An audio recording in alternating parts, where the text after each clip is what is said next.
Hello guys, how are you getting on? Welcome to Straight from the Horse's Mouth. My name is Chris Bowers and this is researched and presented by me. So what have I got for you? Well, this is the second video I've done today, so if you want to watch the other one and get some tips on Newbury, then have a look at that video. This one's all about the Curragh, okay, on Saturday. And we're going to be talking about the Irish Oaks meeting. Always an exciting time of the year. So I picked out 3 races, and honestly my brain is flowing out of my ears having picked out so many races today and looked at so much information. But yes, let's make a start. The first race we're going to be discussing is a 220 6.5 furlong race, Jebel Ali Racecourse and Stables Anglesey Stakes, Group 3 for 2-year-olds. Now the prize on offer, €29,500. There are 6 runners. The going should be good, and I can't see the draw bias. On breeding, Newbury has a 20% strike rate with his 2-year-olds overall. He is represented by Daisy Pearce. Trainers who look to be in form, and there's a few of them actually, and all these stats relate to the current season 2-year-olds racing on turf in Ireland. J.A. Stack has a 19% hit rate. A.P. O'Brien has a 24% hit rate. Joseph Patrick O'Brien has a 22% hit rate, and GM Lyons is excelling with a crazy 34% hit rate. That's 10 from 29. That's 1 in 3. That's absolutely sensational. Right, let's get into the nitty gritty and talk about the horses, not the trainers. I mean, the trainers aren't going to run, are they? Although that would be an absolutely fantastic race. Can you imagine Aidan O'Brien? I imagine he probably needs a pacemaker and he might pull out. But if the ground is right for him, I think he'll have a fair turn of speed. Right, anyway, enough of the fantasy. Let's get down to the nitty gritty. Let's talk about Andreas Vesalius. He had a decent win over 5 furlongs at Naz in May to break his duck. It found itself short of room in a hot Group 2 at Ascot over 5 furlongs next time out. The last run in the Group 2 was brilliant when finishing 4.25 lengths behind Go Bears Go over 6 furlongs. He had a terrible time in running. He bumped a rival at the start. He got bumped again over 1 furlong out and was then hampered in the final furlong. So 4.25 lengths, it's great in that context. I mean, at the end of the day, if you've been bumped twice and hampered, 4.5 lengths, I mean, what's that? Beauty Inspire. Lyons has a 1 in 3 strike rate with 2-year-olds on turf in Ireland this season, so any runner has to be respected. This colt won 6 furlongs first time out after running a bit green. It was a decent time and progress can be expected. Celtic Times. I had fun researching this horse. It was actually quite good. Right, he took 3 races for the penny to drop and improved his stamina, winning easily in the 7 furlong maiden at Leopardstown in a good time. Came from 4 from 7 next time in a Group 3, 6 furlong at Curragh, and weakened in the final furlong. He won last time out, beating the small field over 7.5 furlong in a decent time. I feel this is a horse who is more of a stayer rather than a speed horse. Might try to set the pace and make all again. Hadman won a 7 furlong maiden at Garran Park in June in an okay time and went on to win. Made all over 6 furlongs last time by 3/4 lengths and was always doing enough. Second, 3/4 lengths behind, ran green, and third, 2.25 lengths behind, was bumped at the start though, which does call into question the value of the form. If second and third hadn't have had incidents, would they actually have beaten Hadman? I mean, we'll never know, but we can speculate. The Entertainer is held by Andreas Vesalius on the form of the last run, and is very unlikely to turn the tables. Daisy Pearce. This daughter of the excellent sire of 2-year-olds, Newbury, has a £3 weight advantage on the colts. Seemed to appreciate the drop back in trip last time and winning easily over 5.5 furlongs at Navan in an okay time, but will have to improve again to beat these. Conclusion. As with any 2-year-old race, progression will play a big part in this. And my selection is Andreas Vesalius. Should be able to have a trouble-free race in this small field and is likely to get back to winning ways. Experience might count against Beauty Inspire, and that's taken at 4-1, recommending a 1-point win on a 4-point system, so 1 being your lowest bet and 4 being your highest bet. Okay, moving on to the 250 Curragh, which has got a top prize of €59,000. It's over 5 furlongs, and it's the Paddy Power Sapphire Stakes Group 2 for 3-year-olds plus. It's got 8 runners. The ground should be good. I can't see any draw bias.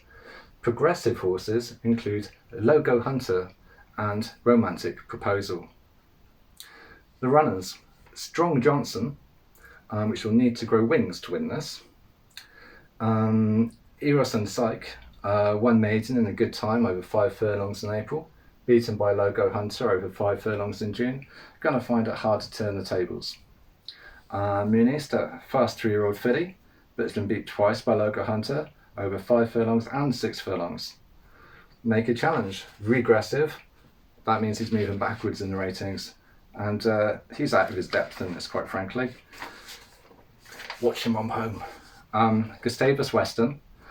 This 5-year-old gelding will find it hard to reverse the form from May when beaten by Logo Hunter. Are you noticing the theme here with Logo Hunter? Romantic Proposal is progressive. Has been making good progress this season, winning 6 furlong listed race at Curragh last time out in a good time. She went easily, but needs to improve again to beat Logo Hunter, judging by the May form. Measure of Magic. From the same sire as Go Bears Go, and we love Go Bears Go here at Straight from the Horse's Mouth. Ooh, what a horse. She has been running well over 5.5 furlongs to 6 furlongs, as both a 2-year-old and a 3-year-old. Won 2 listed races this season in good times, over 5.5 furlongs. She beat Logo Hunter in April, but he was hampered at the start, and the jockey said he had to remove the horse's noseband in the stalls. So yes, Measure of Magic did beat Logo Hunter, but Logo Hunter had problems. As I said, hampered at the start, the jockey had to remove the horse's noseband in the stalls. So I do think that Logo Hunter can turn the tables here. It really shouldn't be a problem. Logo Hunter, extremely progressive, and I mean extremely progressive, and has won 4 out of 6 races over 5 to 6 furlongs this season. Is hugely progressive. Did I mention that? He's beat most of these before. His wins have been classy, and he is likely to beat Measure of Magic this time round. Conclusion. This feels like a big rematch. The whole race revolves around Logo Hunter, and it's unusual to have one horse which you can just hang all the other form off of. He's beaten most of the others previously. Measure of Magic is worse off at the weights this time. So my selection is Logo Hunter. 4 points win at 5 to 4. 4 points being your top bet, 1 point being your lowest bet. Very, very sweet on this horse. I think it's got a cracking chance. I mean, it's got a measurable chance. Oh, it's brilliant. Right, so now for the big one. It is the 325 Curragh for €228,000. 8 runners. Well, there's not going to be 8 runners really, is there? Someone's going to pull out. A mile 4, Jed Monteiro Stakes, Group 1 for 3-year-old fillies. Now, who is going to win the Irish Oaks? I could keep you in suspense. I could go through all the progressive horses. I could talk about trainers. I could talk about breeding. I could talk for as long as I want. Apart from Snowfall's going to win. There's no point in me going through the other horses. It's literally that simple. She decimated the rest of the 3-year-old fillies, the best of the 3-year-old fillies, in the British Oaks, the English Oaks.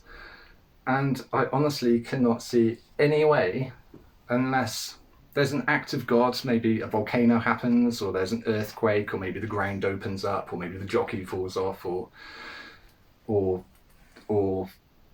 she gets lost on the way to the race course. I mean, they are the only ways I can see this horse get beat. And at 2 to 7, my recommendation, and you're not going to like this, is no bet.